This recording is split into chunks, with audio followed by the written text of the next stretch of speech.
Avez-vous remarqué le soin et l'attention que vous mettez chaque jour à demander à chaque être que vous croisez « Comment vas-tu » et qu'à aucun moment vous ne penserez à prendre des nouvelles de vous? Je me suis replongée voici quelques jours dans mes carnets de gratitude. Ces petits carnets qui sont pour moi des supports concrets sur le chemin d'éveil, d'apprentissage. Et pour mes lecteurs, ceux qui ont adoré Où cours-tu? Le miracle c'est toi, qui est un livre outil, vous connaissez la valeur de ces petits carnets. Et en les relisant, je me suis délectée de ce merci envers la vie, de tous ces petits riens, finalement qui me la rendent tellement jolie.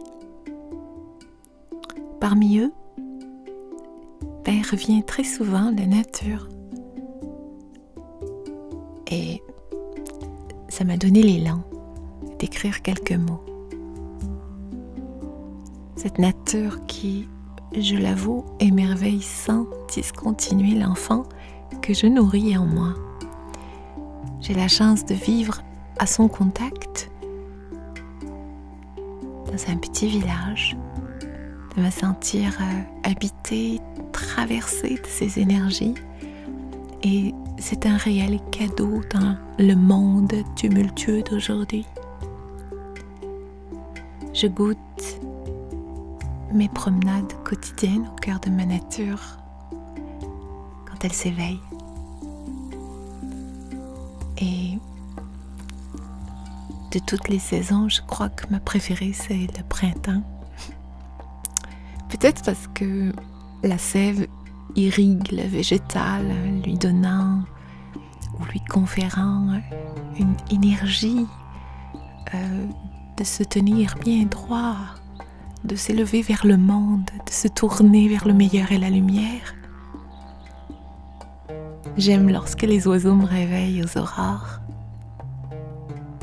Un peu comme s'ils me disaient, allez Coco, debout la vie. Oui, là, je souris. Et je me dis que ça me donnerait presque envie de me faire éternuer le cœur, comme on dit. Parce que la rosée du matin crée comme des petites perles insaisissables sur les trèfles ou les herbes folles. C'est une heure où elles exhalent déjà leur odeur verte et fraîche. Mais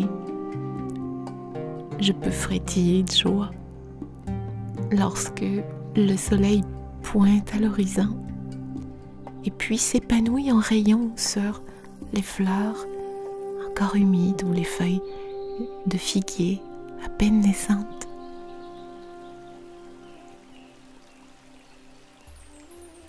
Mon cœur soupire de regarder les feuillages nouveaux qui crient sous le vent, des bourgeons qui s'épanouissent enfin, et de la terre offrant un léger fumet de tourbes et de racines mêlées.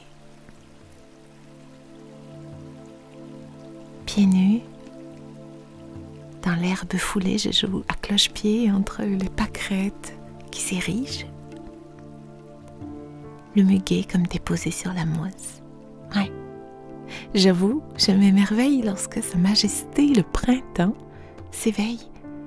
C'est ma saison de vie. Un peu comme une pâte à aimer que je modèle au fil des journées.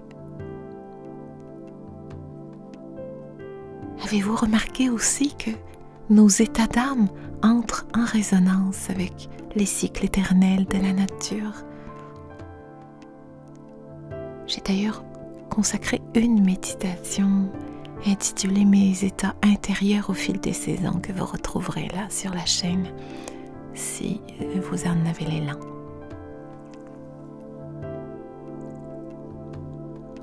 Le cycle des saisons applicable directement aux lois de l'univers. Oui, moi, c'est le printemps qui a élu domicile en moi.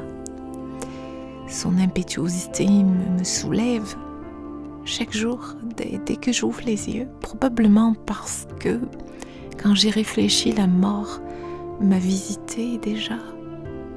Elle a testé ma foi. Et puis elle m'a délaissée. J'étais trop préoccupée à vouloir vivre, à éclairer un peu le monde modestement. Alors, malgré ces accidents de voiture dont j'ai réchappé, in extremis, la mort de notre petite Nina, la tumeur créative qui s'en est suivie, comme si son message c'était « tu meurs ou tu vis ». Après tout ça, une tumeur que j'ai auto-réparée par un projet de sens et la méditation projective, ou encore cette expérience troublante de mort imminente vécue à la naissance de mon 3e fils et qui m'a connectée à l'univers, à l'humanité tout entière. C'est comme si elle m'avait révélée, initiée. Et depuis, je me sens habitée d'une grâce qu'on pourrait dire indicible, tant il est compliqué de pouvoir mettre des mots sur ce qui ne se raconte pas, sur ce qui se vit. C'est comme si aujourd'hui je pouvais tout accueillir, tout expérimenter sans plus jamais craindre de faillir ou de douter. Vous me direz peut-être, c'est bien présomptueux tout ça. Pourtant, avoir lutté, erré, pleuré, crié, j'ai choisi de m'en remettre à la vie, de me glisser dans ses bras comme on s'enveloppe d'un châle réconfortant. J'ai choisi d'en écouter la sagesse, de transmuter mes peurs en amour. J'ai troqué toute forme de représentation idéale pour oser ma vulnérabilité. J'ai valorisé ma différence. J'ai aboli toute forme de dictat extérieur ou d'exigence idéale. J'assume aujourd'hui mon anticonformisme. Je choisis d'incarner vraiment ma singularité, ma lumière, pour croître et guérir, le cœur ouvert. Oui. Probablement parce que je choisis que la vie serait ma source d'émerveillement permanent. Et vous savez quoi? Depuis que je fais ce choix-là, la vie me comble de sa bonté, de sa vérité. Et bien sûr, ce n'est pas toujours nécessairement confortable. Mais c'est ainsi que je me sens au cœur même de mon essence. Et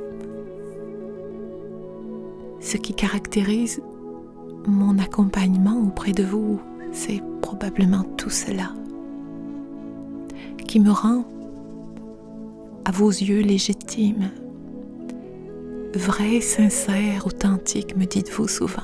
Alors, voilà. Ce message, aujourd'hui, il est pour vous, pour que vous traversiez, vous aussi, ce fleuve ou cette rivière, peu importe. Quoi que vous traversiez, rien n'est permanent. Et accepter de traverser ces mouvances émotionnelles éclaire l'être, la révèle. La vie, elle a un plan pour chacun d'entre nous, c'est sûr. Donc, cessez de vous opposer à ce qui est, de vous disperser, de vous éparpiller. Soyez dans l'accueil en vous demandant pourquoi. C'est ce que je fais dès lors qu'il m'arrive encore quelque chose d'inconfortable parfois. Je lève les yeux au ciel comme si je pouvais dialoguer avec plus grand que moi et je demande, mais pourquoi donc? Que dois-je comprendre? Que n'ai-je pas vu?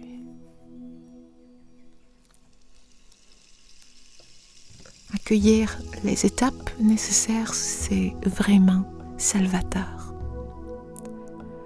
Accepter le message est une étape importante sur le chemin de résilience parce que accueillir l'expérience, l'accepter, c'est se préparer à transmuter l'ombre en lumière. Et c'est ainsi que vous pourrez atteindre cette plénitude de l'être ineffable. Si vous êtes toujours en ma compagnie, je vous invite à cette petite minute presque introspective que vous pourrez renouveler selon votre envie, sans rien attendre, sans rien projeter. Voilà, vous centrer, vous sentir traversé par cet axe de lumière qui vous relie entre le ciel et la terre.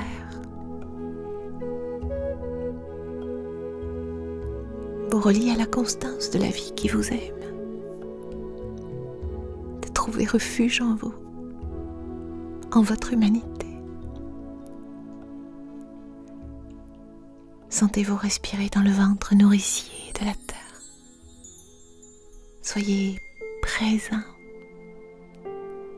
à vous, à la vie,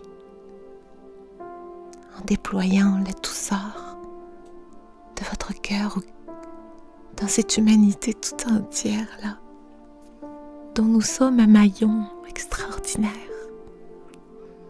Là est votre joie et j'espère là sera votre fête à vous. Merci bien cher d'être un maillon de ma communauté, de belles âmes. Je vous exprime ici toute ma gratitude. Merci infiniment. À tout bientôt.